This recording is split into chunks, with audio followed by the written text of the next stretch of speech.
Hello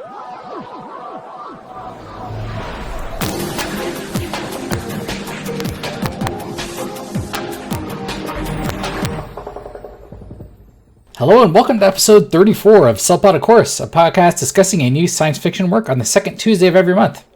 I'm Stavros, and while we're all known as mostly harmless, with me is someone who has been labeled mostly okay, Charlie. Say hi, Charlie. I'm fine with that. He's That's mostly good. okay? Don't we always ask if he is okay? Yeah, and I'd say he's mostly okay. And Charlie teaches math. Also with me is Vincent, who is mostly funny. Say hi, Vincent. Oh, that's strongly debatable. I think I find myself funny. I think the rest of you find me just atrocious. Yes, I think that's a strong case of that. And Vincent's an epidemiologist. Also with us is John, who is mostly competent. Say hi, John. Hey, mostly competent. All right, John is a mechanical engineer. And finally, we also have Adrian with us, who is mostly well-read. Say hi, Adrian. I spent an hour today close reading this Vogon poem. This is where my week's tired. This is not a joke. I spent an hour. Oh, that's your choice, I guess. And Adrian teaches English literature. And today we're going to be talking about The Hitchhiker's Guide to the Galaxy, published in 1980, though, fun fact, there was a radio show that predated the novel by a couple years that aired in 1978. And of course, you guys should be prepared for spoilers. So this book, I know, right? This book follows Arthur Dent, an Englishman who has had the luck of befriending Ford Prefect, an alien passing as a human doing research for The Hitchhiker's Guide to the Galaxy, a galactic guidebook for pretty much everything. I say Arthur's lucky to know Ford because Ford manages to whisk them away from Earth just as the intergalactic bureaucrats, known as the Vogons, vaporize the planet to make way for a hyperspace bypass that becomes technologically obsolete almost instantly. Arthur and Ford are improbably and accidentally rescued by Galactic President Zaphod Beeblebrox and his crew, who have stolen a ship powered by the infinite improbability drive. They depart on a trip to Magrathia, a lost world inhabited by luxury planet designers that have gone into hibernation due to the galactic recession. That's what I do whenever there's a recession. There they meet the chief, Startabartfast, who reveals that the Earth was actually a complex computer commissioned to be built by a race of transdimensional mice that was minutes away from calculating the ultimate question to life, the universe, and everything. And of course, the answer to that question is 42. Of course, with the planet destroyed, the mice want to just pull out Arthur's brain and then use that to complete the calculations. But of course, Beeblebrox and Ford help Arthur to escape after a short struggle. So after they escape, they just all decide to go out to eat. And that's the whole novel. So, considering the main character's name is Arthur, this is obviously like a reframing of British history and the lore built around it with the Arthurian legends and, no, it's not that. And considering his last name is Dent and the other guy's name is Ford Prefect, it's obviously a history of cars in this country of Britain, along with an Excalibur right in the hood of that Ford. Wow, Prefect. is there a sword in this novel? I didn't notice. No, there's no.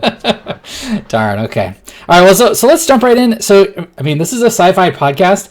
I feel like this may be more of a comedy. Like, it's like 95% a comedy and then 5% sci-fi just so the author can just do crazy stuff. What do you guys think about that? Is this more of a comedy? I have a strong theory about this. Okay.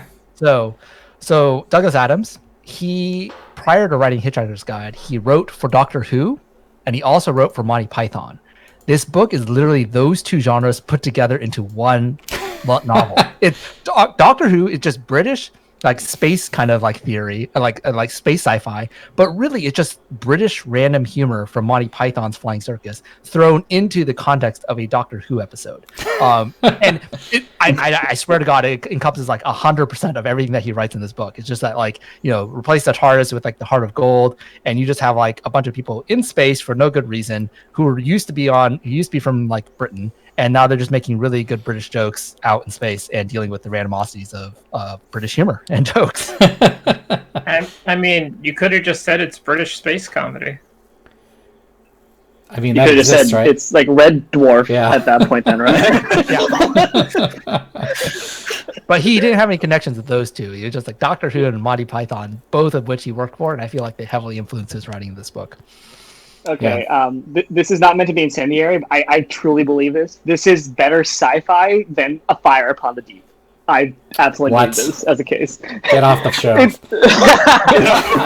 So here's my case, is that I think that this novel does scale like ridiculously well. Like it gives you this sense of like massive and utterly sort of perplexing and alien universe, right? That even like I think most of the novels that we've read have really struggled with, and every kind of sci-fi novel kind of struggles with, because that desire to kind of focus so much on the protagonists and the slice of this larger universe, right, that you are really talking about for a novel, right, that always runs counter to that sense of alienness and vastness that I think this book actually captures pretty well. Yeah, I mean, I think that's part of the comedy of it, is it doesn't have to adhere to like the focus of most serious novels. And with the whole, kind of conceit of the Hitchhiker's Guide being the overarching theme of the book, it can just go off on random tangents that make the universe sound real. And even though 90% of them are just there for a gag, and the intergalactic war ended up when the space fleet got eaten by a small dog because they mismanaged the scale. I was just gonna raise that one. I can't even express in terms of how the comedy plays with just the sci-fi genre, how much I love it, completely and absolutely. This book could have no plot and just be tangents, and I don't know if it would work, but the tangents are the best part of the book because it's hilarious and oddly convincing while being completely ridiculous. It's amazing. I love this. Yeah, I mean, talking about the randomness of it. I mean, we read Dirk Gently, whenever that was, a year or two ago, and I felt like this is definitely Douglas Adams' work. I mean, Dirk Gently. I think we probably had a similar reaction when we read that book. It's just complete nonsensicality, disguised as plot. That's basically what it sounded like to me. But this one does the scale so much better and gives you context. That's Dirk Gently is exactly it shows to me why people wouldn't like this. I still found that entertaining in ways, but it doesn't work fully like this does, for me, in my opinion. Yeah, I definitely say this novel brings it together better but after a while, after Arthur and Ford are just ejected into space and they get rescued. I mean, we'll talk about the science of that in a little while, or the lack thereof. But it's you just kind of get the sense that he's just, the whole plot is randomness and improbability, and that's just fine. And if you're fine with that, and if you like comicalness that the results of randomness, then I think this is the book for you. I think someone who chooses to read a little bit too much into the book might argue that this is sort of a comment on just novels in general, how improbable novel plots are generally speaking, or the Babelfish being this infinitely improbable useful thing which both confirms and therefore denies the existence of God. That is It's hey, we just happen to have this one dude who has the destiny to go and save the universe, right? That's improbable too. Yeah, I mean that part just makes me think of Star Trek and how everyone just speaks English for some reason, and then they try to explain it as no, it's the universal translator translating. Oh man! But no, this is just a fish in your ear. I thought you were gonna go to why does God need a starship? I feel like that's a topic for a whole episode by itself. Let's never talk of Star Trek V ever again. Next month's episode, Star Trek V.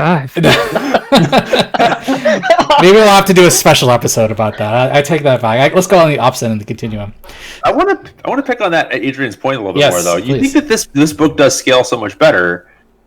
Convince me in a little bit more. Give me some examples if you could. Okay, so thinking about Werner Vinge, right? So you have this entire notion of there being these strata of the Milky Way galaxy, and there are all of these beings that exist as singularity AI forms somewhere out there, and you don't get a sense of any of that, right? We have brief encounters with one of those AI in that book who builds, of all things, an Asian man, right? And that's kind of the full emanation of that power. And the notion of billions of people dying at the end of that book is really not felt any more than the dog people massacres that are having on that battle, right? Whereas here, just the simple fact of, and I think this is where Star Wars is going, right? Identifying Vogon poetry as the third worst poetry in the universe, Right? It's like, imagine that. I mean, like, now you're like, oh, what is second and first? And of course, he gives you those things, right? And he gives us an alien race, right, where poetry encourages people to like throttle like their body parts, to throttle them in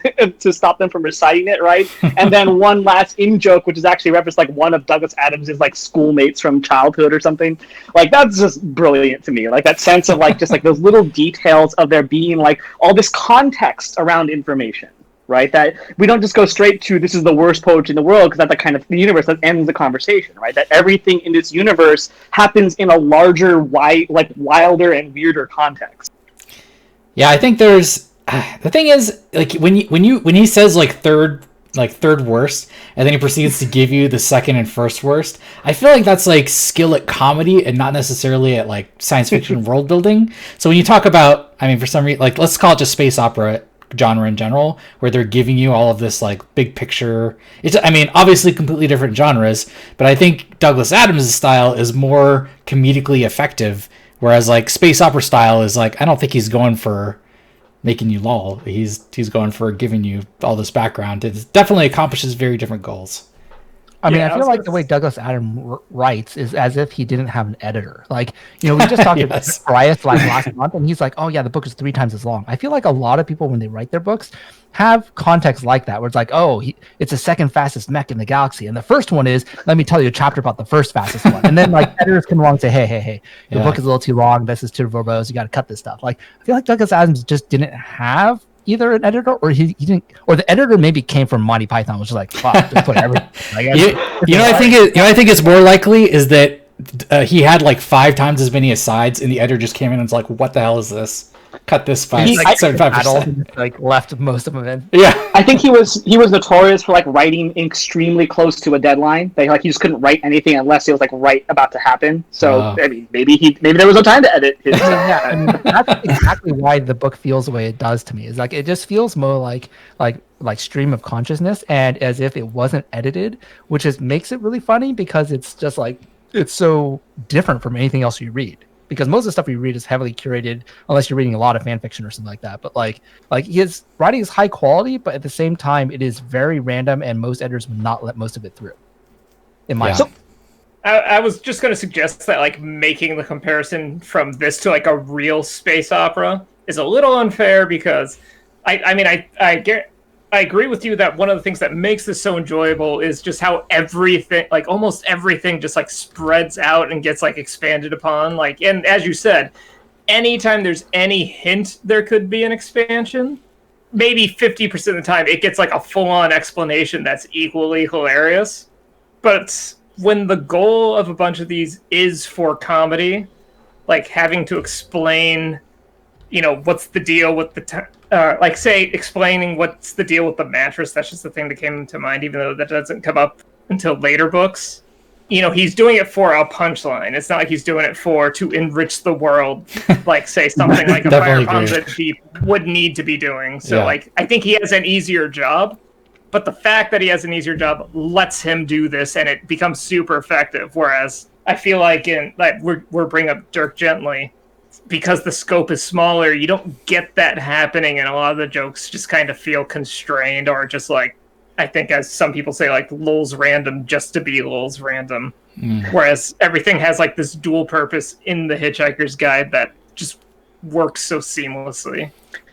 I mean, to sort of cue the little girl meme here, like, why not both? Like, you all are kind of like separating, right, like comedy and world building. But I mean, there's a strong British tradition of this, right? Terry Pratchett, right, someone who is writing entirely sort of comedic books, built one of the richest fantasy worlds that we know of today, right, in Discworld.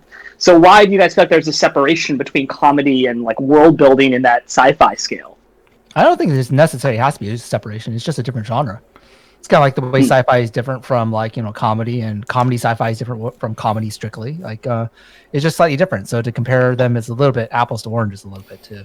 Well, I mean, they're both very legitimate, both all entertaining, but just very different approaches to storytelling. I kind of the humor of the book sort of disarmed you from him having to take some of the sci-fi elements so seriously, in my opinion. Some of the other books that I read, when it's a serious topic, I actually examine a lot more closely the type of their science fiction that they're trying to to present me with. Like, accept that this technology is real, or accept that wormholes are going to take you to this place. And I'm always like, okay, so how did you present that? Do you think that not in this book? In this book, I'm not really that concerned about it. He's like, oh, there's a whole nother universe, and these are dimensional beings, and they're the mice on the planet, and they're manipulating you by dying in your experience. You don't need to explain that the volume of the mice's brain is somehow enough to be smarter than humans, and size doesn't matter, and it extends to different universes, Vince. I mean, to Adrian's point, like he just layers. He comes at you with his explanations of the science from just layers and layers and layers upon layers, and it does build a big experience, but it's comical in the way that he presents it, and that sort of disarms you from really taking it too seriously, but allows you to just sort of like be along for the ride. And I liked it a lot, actually. Yeah, you're hitchhiking along. I'd say, like, literature-wise, I don't know if this makes sense, but the fact that it's comedy means you don't have to worry about, like, the whole Chekhov's gun thing, where if something's presented, it needs to matter in some way. So, right. In fact, like, the point is, like, it matters for now because it's the joke, and when it's brought up again later, it's delightful. Whereas in, like, a typical serious, like, more self-serious work of fiction, when stuff comes back, you're thinking why and all that. It's not typically just to build up the world or that sort of thing. Well, you brought it up, so now I have to say it because it was in my mind. So Chekhov's gun, like the idea is that if it's in the book, it has like purpose. You can't be just fluff or whatnot. I think. Is that where like the gun over is that Adrian? Is that accurate? Yeah, it's like the gun in Act 1 has to be used by Act 5, essentially. Yeah. So the Chekhov's gun rule, right? All right, so I would argue that actually this book is not full of fluff, and I actually some of the books that we have looked at have had some just sort of additional material that might be interesting, but not particularly useful to the story. I don't know about that. This most everything, it seems pretty essential. I didn't find it that random. You guys found it very random. It sounds like no. So I mean, I'm agreeing with you, but I think the thing is, a lot of times the purpose of details is for comedy. So when it serves a dual purpose, it's like extra comical and unexpected, versus in a regular sci-fi novel, when details are brought up, it's like, okay, either it's just set dressing or it's a big item that we have to worry about for the future.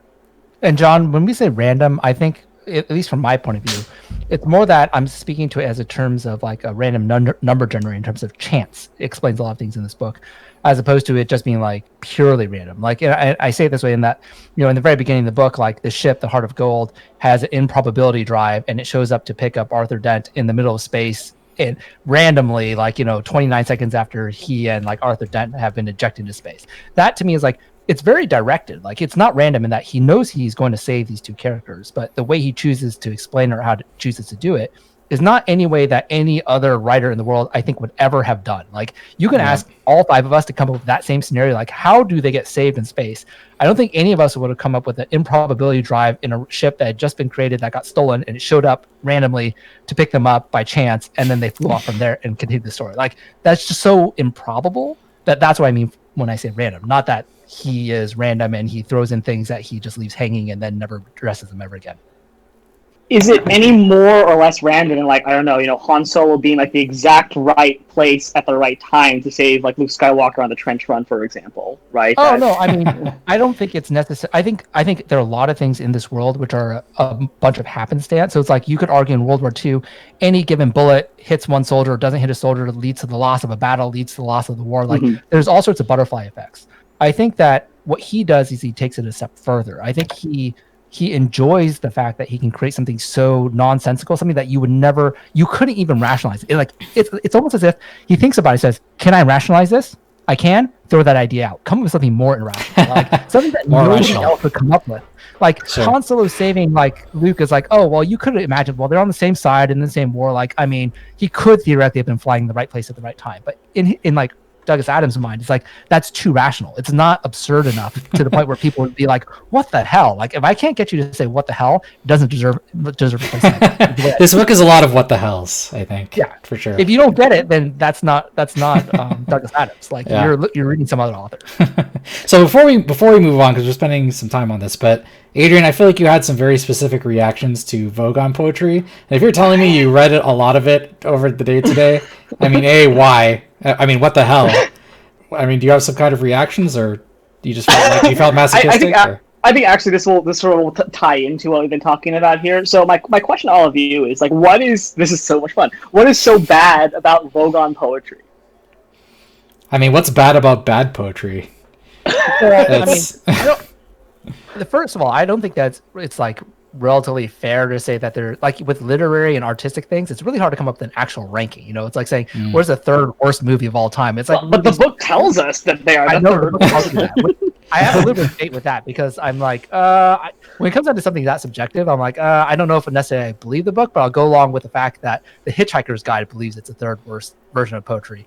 And it could be due to a number of metrics, like the number of people who died reading it, like it's the third most like cause of death, or the third most cause of boredom, or third most cause of something, right? Yeah. They've got some sort of metric, but I don't know what that metric is, but I'm just fascinated by the fact that you enjoyed reading the Vogon poetry means that it definitely can't be the worst, because if 100% people disliked it, then it'd be the worst, I assume. Oh, but I didn't say I enjoyed it. Oh, there you go. So, hold on. Let me read the poem in my version of the book, and I just want to get this out there. Like, I want to get like what's so bad about this. Okay. Oh, freddled grunt bugly, thy micturations are to me as plurtled glubble blotches on a lurgid bee. Group I implore thee, my foonteen turtle dromes, and hoopshiously drangle me with crinkly bindle whirls, or will I rend thee in the gobbleworts with my blurgle crutch and see if I don't. Yeah, I feel like it got lost in translation. I think it could have been really good. So that's issue number one, right? Like the Babelfish was to translate everything. Why is this not translated? Because maybe these are nouns. The Vogon language is like these like grunts and growls, right? And it gets translated to them when the loudspeaker happens. But why is this like this?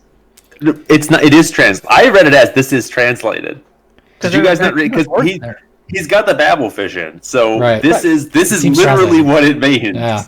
So, but point, like, you know, quick detail. Doesn't Arthur, like, he fakes his way out of this? Like, Ford, like, just wants to commit suicide, but Arthur's like, he's kind of like, yeah, you know, this is fine, right? Maybe it's just not that bad for humans. I was going to say, is Arthur okay with it because he's just a dumb human? It's like, that's what I was wondering. Is that why Arthur's just like... It's a joke on humans, isn't it? It's a joke on human poetry. Yeah. His mistake is that first of all, it is a joke on human poetry, right? I mean, the word lurgid, right, is extraordinarily close to the word turgid, right, which is like one of the most commonly associated adjectives with a penis. Right, which is right. Okay, that's not what I meant, Adrian. But Adrian, go on. And like Arthur's mistake, actually, which we can all kind of, which the Vogon confirms, that he didn't listen closely enough, right? Because if you read those last two lines, or I will rend thee in the gobbleworts with my blur crudgeon, see if I don't, it's very clear that the Vogon's not like, you know, secretly I want to be loved, right? But as he says, like, it's because I'm a hateful person and I want that hate to be in stark relief, right? Like, I want to show everyone how much I hate everybody, essentially. And like, I don't know, like, it's a serious question about it. Like, why is this bad? I didn't arrive at that conclusion, but I'm impressed that you derived that from the translated version of Vogon poetry. So here's the other thing, right? Like, you can discern grammatical structure from this, right? And that's actually the textbook definition of nonsense, sort of in the Lewis Carroll vein of like the Jabberwocky. I was gonna say, is it exactly? It sounds exactly like the Jabberwocky, except like purposefully awful to listen to. Whereas that actually sounds kind of like an epic poem or something. Yeah, totally. Absolutely the case, right? That one was like a group I implore thee, right? That sort of outward address. It's invoking like an older style of poetry. And so the definition of nonsense, right, is something which sort of has the structure of something sensible and understandable, right? But none of the specific signifiers do that work, right? So none of the words themselves correlate into a specific set of meaning, you know? And that kind of feels like, I don't know, like a really useful thing to think about, like the whole sort of text here, right? Where it's like everything is, there's like larger structures of logic at play, but any individual sort of point of it feels very disconnected and kind of weird. As you were saying it, I was about to respond with almost exactly that, where it's just like there's things where he's like, oh, he sat on the mattress and he didn't have to worry because it had already been slain and been dead for months or something. And you're like, wait, what? The last thing I was tossing here about the Vogon poetry is that like it's like a funny sort of inverse of, you know, what we think of as the poetic response, like that idea like poetry stimulates feelings. That's like a very basic definition of poetry. And we tend to think like any kind of stimulation of feelings, even like when you feel sad or angry or hateful when you read a poem, we tend to think of them as enriching, right? It makes us better people. And so this notion like a poem which can like cause you agony, that can encourage, your intestines to strangle you, right, is kind of just, again, the logic of that taken to a different sort of practical end. So American politics makes me a better person because it makes me feel viscerally painful. I said poetry has that reputation, not anything else. Right. Well, specifically, poetry we assign it special power, right? It's like we read poems to feel, and that's like what people will say. Like, hopefully we don't go into politics to feel, because that just feels like a purist thing, right? Only 6 people know where the true politics of the galaxy really lie. I kind of wish that was the case right now. that was how American democracy ran. Yeah. That's what they say in the book. I forget if that ever gets revealed later on, but who the 6 are, I don't remember. So let's move on a little bit. We just spent a large amount of time talking about just the sheer randomness and how it may or may not work on this novel, and just as part of Douglas Adams' approach to fiction writing. But let's look at it from like as scientific of a way as possible. I mean, just because we can, and we have some higher educated people here. So I mean, is the tech and like everything science in this book just complete and utter nonsense? I mean, let's talk about the 29 seconds in space. Is that a real thing? I mean, kind of. Not the way they described it. The way that I read it, he's like, if you take a large breath and then you're released out into the space, you'll have 30 seconds to live. Well, that's totally bogus. Actually, what you should do if you ever get into a decompression situation is blow out, because if you don't, your lungs are full of air and there's zero pressure outside of you, so it will force its way out at very high pressure from you. You don't want to hold it in. Your best chance is probably to let it out.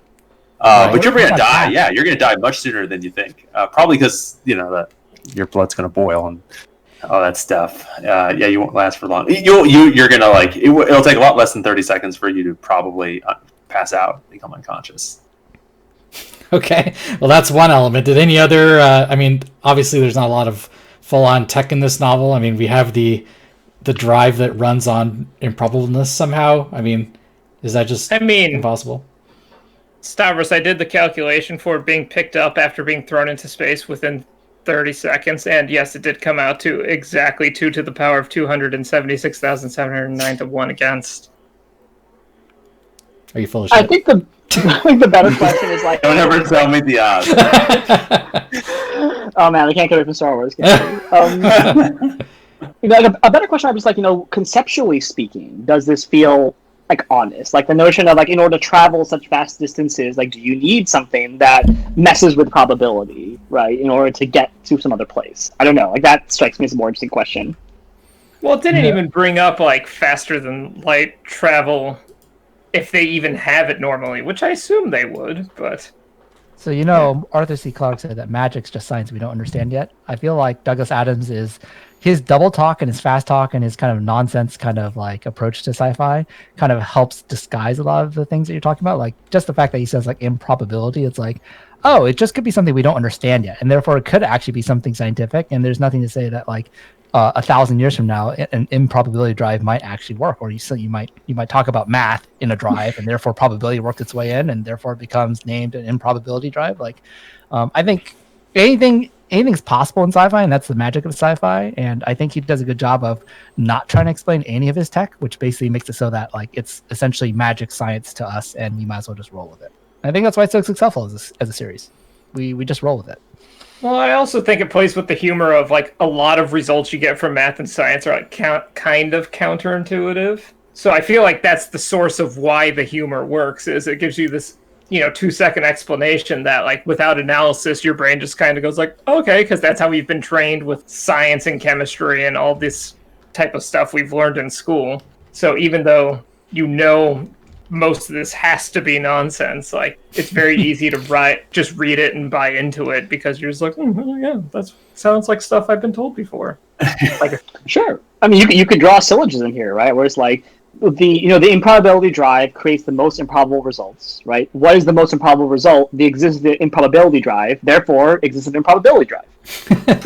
Yeah, I mean to complete. I mean, those of us. I mean, John, like when is the last time you've had a missile turned into a whale? It could happen. There's a non-zero I mean, chance. could it? You know. It could happen. But you would never design for that unless you were designing for the most improbable drive ever, in which case you would design for that because you want to show up. I mean, his explanations are like this, though. I mean, I want to talk about this afterward, but the way I would describe his way of describing sort of these sci-fi topics themselves is like, there's these, we're going to shove entropy down these steel-lined tungsten pipes, and those pipes are going to get smaller and smaller until the atoms can't fit inside the pipe anymore, and then you can't fit any more entropy, and therefore the universe collapses, and you can go back in time. Or something like that. It's just like, you get to a point, you're like, well, I mean, I don't know what happens when the pipe gets so small that the atoms are that. Maybe, I don't know. Okay, but what authors? I mean, the way that authors present sci-fi material like this, and try to explain the text, because that's basically what a sci-fi. I think that's what a sci-fi. Here's some technology that doesn't exist today in our world, but it could exist. Explain to me how it works and why we should believe it. Like, is this that much different from other books that we've read? And is it even? I mean, I don't know. I found it an entertaining approach. What do you guys think? And I think it's just really good at it because I know it is easy to criticize it as like the book is just lulz random, and like the improbability drive is the laziest version of that. It's like, well, they have a thing to make random shit happen. But it's funny when he first says the missiles turn into a whale in a bowl of petunias. But what makes it really funny is when later he explains the whale's lifetime thoughts as it falls to the planet, and it immediately like contrasts it with the bowl of petunias thoughts, which is its own gag, because why does a bowl of petunia have thoughts?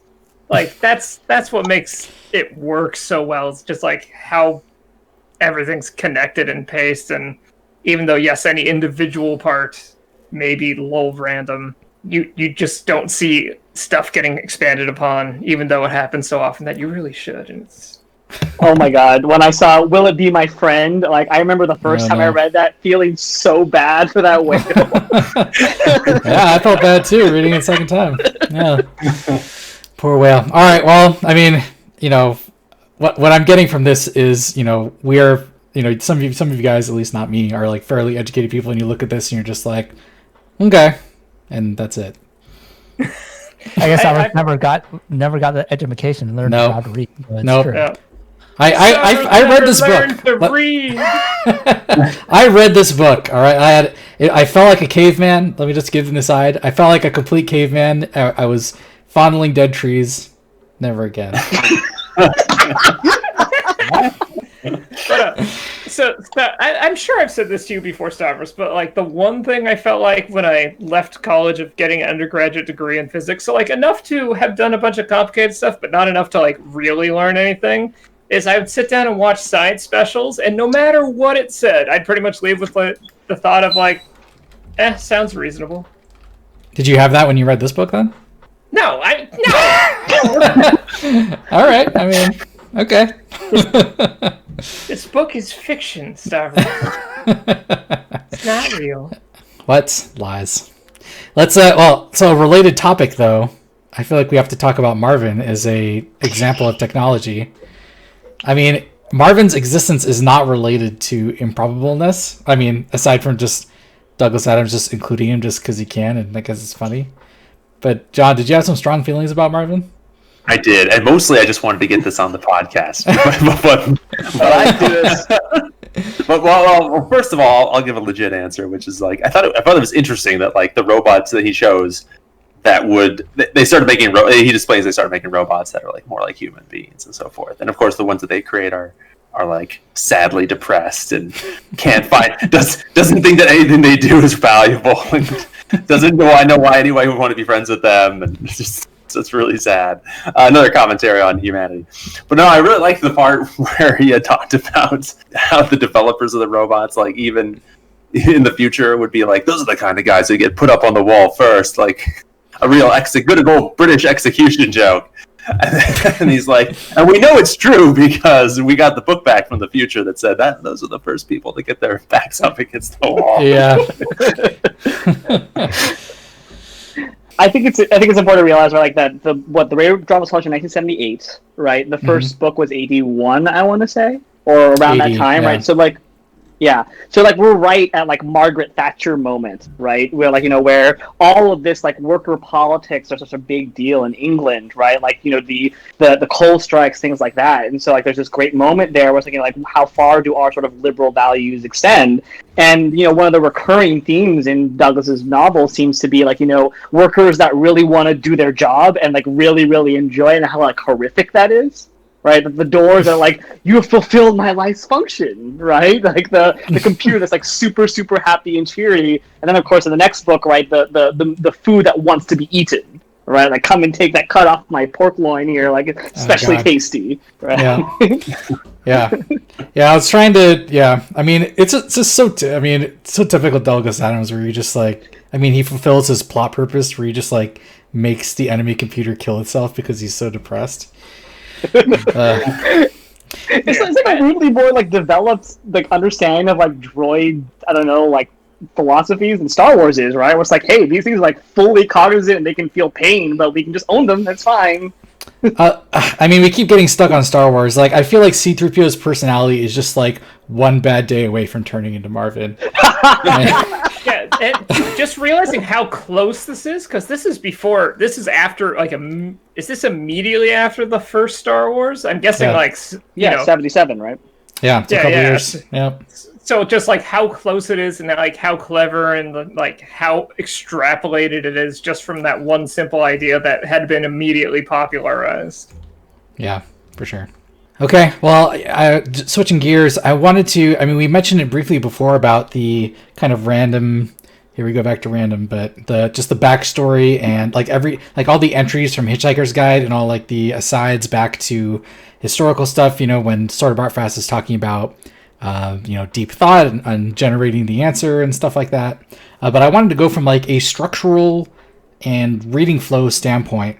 Did you guys like these asides? I feel like my personal reaction, my personal take, it was generally like he's telling like self-contained jokes when he does these asides. It kind of disrupts the narrative a little bit, but this is Douglas Adams. I feel like we're not really super concerned about the narrative in the first place. It's more like like a joke telling vehicle. But how'd you guys feel about it? I just want to comment that this is like a tried and true science fiction trope, right? Foundation, right? Every chapter in Foundation or every part or whatever starts with like an entry from the Encyclopedia Galactica, whatever they were making. Like there's a constant sort of usage of like scholarly texts in sci-fi to do that world building work, right? Yeah. It's not quite that extracted, but it's of that same sort of spirit. Yeah, Dune comes to mind as well with the. Totally right. Yeah. But here he's telling jokes.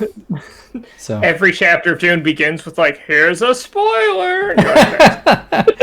Yeah, but here like some of them are like critical to the plot, right? Like if you didn't know about Deep Thought's operation, you'd just kind of be like, "Why do I care about what these stupid transdimensional mice want?" Or the triple-breasted whore of Eroticon 6, like that's super important. Right? Yes, super important, Adrian. I would almost argue the point of the book is just a framework for the existence of the asides. Like that's what I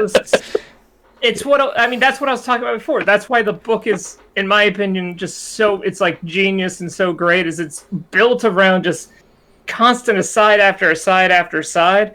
And yeah, a couple of those are part of the main plot, but a lot of times asides just lead to other asides. And this is why Charlie loves it so much, because he is the king of asides. Yeah, we feel like you would like this book more, Charlie. It's just the king of like, let's go on random adventures. In that voice. Exactly in that voice. That kind of sounds like the framework for the whole series of books, right? Like the ultimate end goal here, right, is like the Vogons want to stamp out like Earth in every single reality, right? They don't like the notion of there being unstable space where there's like this proliferation of things that aren't the central timeline, essentially, right? And so that there's a struggle, right, between like the asides and the main story of the universe in this series. Isn't that just the final book, which actually has like plot? Like the first three books are pretty much them just running. Like I consider it like the main, like the first three trilogy. And when we're talking about Marvin, I was going to say like Marvin just feels like low random sad robot. But as it keeps going, it gets like more hilarious how much the story just screws him and justifies him being sad. I was gonna say, I mean, like the main villains are bureaucrats, right? People whose job it is to regulate our daily lives. Like that's just where I think that at the very least that idea, that theme of regularity versus random is like hitchhikers, right? People who kind of interrupt the flow of like point to point traffic, right, with their randomness. Like that feels like a continuing theme in these novels. Right. Yeah, just the fact that the Vogons are described as beings that refuse to evolve, but they just kind of get the job done. I felt like, is that just a sad comment on like bureaucrats and like the people who make it possible and that sort of thing? I was like, oh no. Civil service. So let's jump into our contest topic for this episode. So you guys may recall the description for the Hitchhiker's Guide itself. It's described as a, kind of like a more fun version of an encyclopedia. It's got "Don't Panic" and described as big friendly letters. And it's kind of like, I feel like it was, for 1980, fairly forward thinking of like basically a proto smartphone with I think it's described as a 4-inch screen where you can just look up entries. Basically like looking up entries of like of a encyclopedia.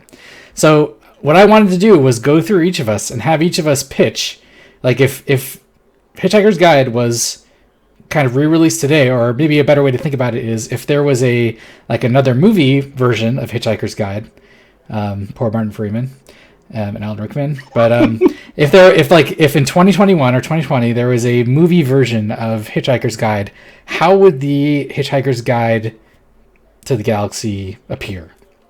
So we're going to each give our own pitch on what it should be, and then we're going to vote and see whose vision of the Hitchhiker's Guide is the best. So I will go first. So my vision, I feel like it still looks like an old-timey encyclopedia book, at least the outside cover.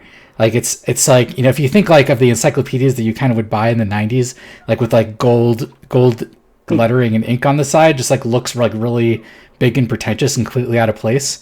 But like on the front, just with completely mismatched letters, it says "Don't Panic," because of course it's just trying to give the air of grandiosity, but in reality it's just, for hitchhikers to try and not panic. So completely mismatched font says "Don't Panic" on the front. If you try and open the book, there aren't actually pages in it. It's all just a facade, but that doesn't stop the book from literally presenting holographic pages to you. And there's no search function. So you literally have to page your way through holographic pages in a book that's fake. And it just takes absurdly long time to look anything up. Oh my gosh. So that is my pitch. Does anyone else have a pitch ready to go? I do. Okay, go ahead, Adrian.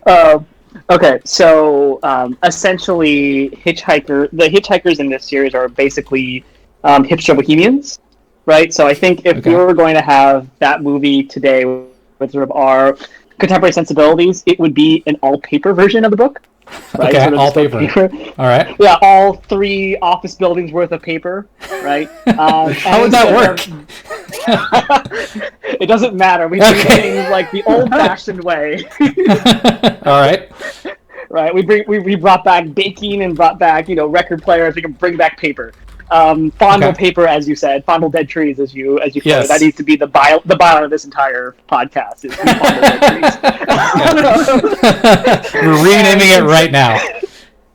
Instead of "Don't Panic," it will read "Namaste." Namaste.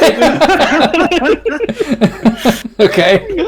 Which of course doesn't mean "Don't Panic," but a lot of white people think it does. So. Oh boy. Okay, I like it. All right. Awesome. Wow. Okay.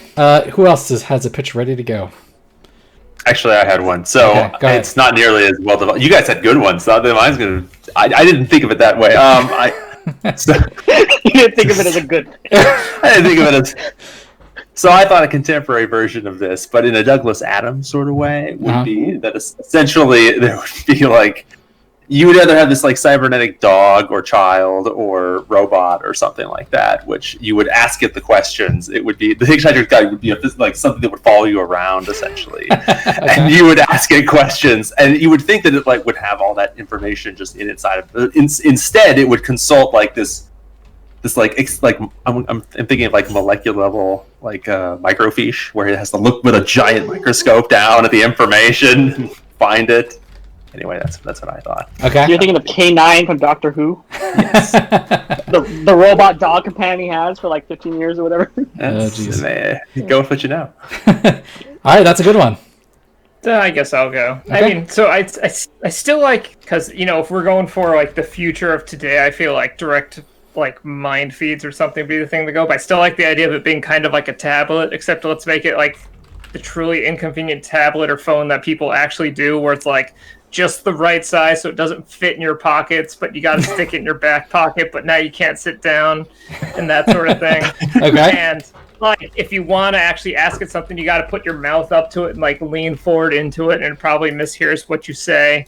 And I'm going to steal Douglas Adams' own joke, where it's like, it could be used as a touchscreen, but of course it doesn't. You got to wave your hands in the air above it, and if you want to actually continue reading what you're reading. And of course the type font would be just too small for you to read it without looking really awkward, and you'd have to keep your hand perfectly still to not scroll through the pages. Like, Okay. I feel like a lot of people already live this actual existence. Yeah, like I feel like it's people over 50 maybe. No. I mean, have you seen teenagers where it's like, that doesn't go in a pocket? What are you doing? The joys of I have teaching. put my Switch in my pocket before, so don't say that. Wow, you must have giant This pockets. is exactly what I'm talking about. I feel like I both do and do not want to see the sides of Adrian's pants. All right. Go ahead, Vincent. You're up. I feel like you're madly scrambling to put something together. Go ahead. No, I'm not scrambling. It's more like how do I put this together in a way that makes sense. So, Okay. modern day Hitchhiker's Guide. It's a book. It's a book made of marijuana. It's basically you rip a page out. It is its own wrapper. You roll it into a blunt, and Okay. you smoke it. And hear me out, because the effects of marijuana, according to WebMD, it heightens your senses. Your colors may seem brighter, and your sounds may seem louder. Distorts your sense of time, so you might experience some time travel.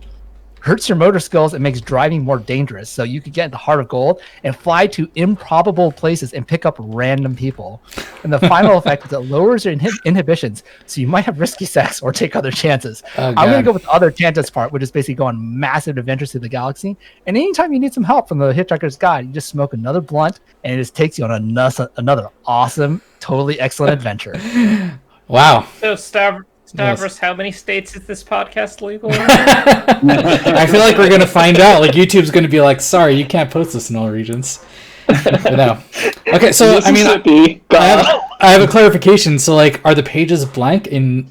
So like, and you run out of there's Hitchhiker's Guide? Yeah, no, yeah, it's totally blank. All you do is you can't experience effects unless you actually smoke it. It has to be ingested into your body in order for you to consume the knowledge of the Hitchhiker's Guide. It is that high tech, and that you can't actually read it like a normal book. It's just like a page of Douglas Adams kind of writing. It's like so random. You have to smoke it in order to get the knowledge.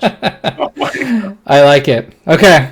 All right. Well, that's everyone's. So to refresh you guys, so my pitch is it looks like a pretentious encyclopedia volume, but when you open it, holographic pages, and you have to just thumb your way manually to whatever you want, and it takes a long time to look things up. Adrian's all paper, however many buildings, version like has all the paper in it and says namaste instead of don't panic. John's version with a cybernetic entity or dog that just follows you around, you just ask it stuff. Charlie's inconveniently sized tablet. I mean, I feel like there's some rage against teenagers there, but sure. It doesn't fit in pockets. And then Vincent's answer of you smoke a blunt and then it gives you things. It gives you information. So I'll vote first. So I'll vote first. Honestly, I feel like I'm kind of envisioning your version is like there's some kind of technology that just like generates the paper like as you try and thumb through the thumb through it, and it's almost as good as holographic pages. And Namaste, I feel like just puts it over the top. I have to give you my vote for that one. Thank you. All right. Well, how about you? Where's your vote going, Adrian? Oh, Vince is totally. I just think of like smoking pages. Like that's like both sci-fi and does feel very much in the spirit of Douglas Adams. Yes. Okay, that's good. All right, John. How about you? Stop. I'm going with yours. I have to say, I think it's so good. Holographic pages, not even real. No key or way to look up like a bazillion pages. Yeah, that's the one. Okay. Thank you. I got a vote. All right, Charlie. How about you, Charlie? I feel like even though Adrian claimed his was the ultimate hipster manual, I feel like in terms of hitchhikers and stuff like that, I gotta go with Vincent's.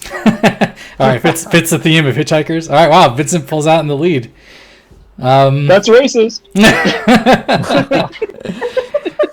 Wow. Okay. And how about Vincent? Is Hitchhikers a race? Oh, so Brad and Pat, it's Douglas Adams. So the more random it is, the better it is. So if it's explainable, if it's even like a normal book, like, or if it has actual tech involved in it, it's too plain, way too normal. Like technological dog that talks to you, that's way too acceptable. Like holographic pages, I mean, I get holographic foil cards on magic packs whenever I open them, and that's way too normal. It's gotta be Adrian's Namaste, like crazy ass book that has knowledge in it while being hippie at the same time. So I feel like Adrian and I are like mutually loving each other at this point. Wow. Okay. So Each other's. so we have a tie. Have a last sentence. So we have a tie between Adrian and Vincent's answer. So Charlie, if you had to pick between those two. Wait, why did Charlie get this choice? All right. So Charlie. Well, Charlie voted for me, so he must reallocate his tie. He reallocate his vote. Star Wars is minion. Let's mix it up and go with Adrian's. That's Wow. pretty funny. Okay. Congratulations, Adrian. Your all-paper version of Hitchhiker's Guide will be mailed to you in a box the size of the skyscraper. 3 skyscrapers. Oh, yeah. Sorry. Wrong number of skyscrapers. Wrong number. Okay. Well, so let's wrap things up with our final segment. Best thing and worst thing. Thing you liked the most about the book. Thing you thought was the worst about the book. I will go first. Best thing, I mean, despite the randomness, I feel like the comedy is, like, if you're into British humor specifically, I mean, I feel like there's no way to read this without interpreting it as British humor, just because of, like, it presents, like, ludicrous information in, like, the most serious way possible. Missiles turning into whales, I mean, of course that's tragic as hell, but it's also just and just presented factually. If you're into that kind of humor, and, you know, I mean, we're all Americans, and, you know, we have at least a little bit of British humor. That's racist, Savros. We're not all Americans. Our Americans can be whatever they want to be. Sure. America. Sure. But, like, if you're into that kind of humor, which, you know, I at least have something of appreciation for, then that's a good thing about that. The worst thing, just, if you're looking for a plot that makes sense, this is just not the book for you. It's just, I mean, so many things are explained away as, like, it was improbable, so then it happened. I was reading this, I was like, you know, I really appreciated this when I was 20, but now that I'm old, like, I don't know, like, it's entertaining, but it's just not, I don't know, like, it kind of knocks it out of the, like, top tier god status that it seems to have for a lot of people. So Get off my lawn, you That's right. goddamn book. damn British humor. So immature at 20. I know, right? Anyway, so that's my take. Let's go to Adrian. Adrian, what was your best thing and worst thing? So pretty clear, like, I love the sense of scale and just, like, the idea of this being a full universe. Like, it feels so lived in, you know? It feels like a very lively space. Things I don't like, I think that the Arthur Trillian thing is kind of weird. It's like a very 70s justification for why they have any contact at all. They think met at a party, and then Sapphire, like, steals her away. Like, the entire, like, weird gender dynamics of this book can be a little bit trying. I mean, the triple-breasted whore of Heroicon 6, right? Yeah. Yes, that's true. Well, let's go to Charlie then. Go ahead, Charlie. Best and worst thing. I mean, I feel like I've talked about enough things that I like about the book, so I guess best thing would just be everything. But we knew you would like this book. yes, it's just like, it's right. It even had, like, dumb wordplay humor. I forget which part I laughed at, like, explicitly. That was like one of my favorite gags is when someone says someone and then someone says something and then someone answers like with a completely logical answer that completely misreads what they were actually saying. And like this book even goes to like dips to those layers of dumb humor to my delight.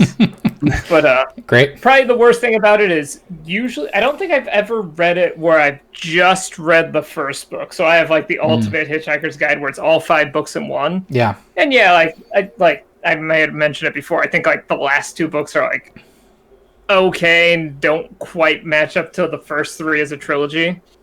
But it is weird just reading the first book by itself, especially because like a full half of it is pretty much dedicated to them going to that one planet at the end. It's like, okay, it kind of has a plot, but it kind of doesn't because it's just explaining a bunch of backstory. Sure. So like I'd say if you're gonna read it, read the first 3 books, all of them. If you just want the humor, you'll still enjoy the first book, but if you actually want a plot, like the first book on its own isn't gonna satisfy you. Okay. Like, it actually makes me feel like a little bit more like maybe we do need to check out the other Dirk Gently books, see if it has that same thing going on. As far as I don't know. I've never read any of the other books, so whereas just by itself it doesn't work quite as well, but it's still a great time. I enjoyed it. Okay. Great. How about you, John? Best thing and worst thing? I think the best thing and the worst thing for me were both the humor. Like it was it was funny and unexpected. I think he was going for that, but it got there was a point in the middle of the book where I was like, oh, this is so tiresome. You didn't like the rant? I mean, I could see that. I had a similar opinion.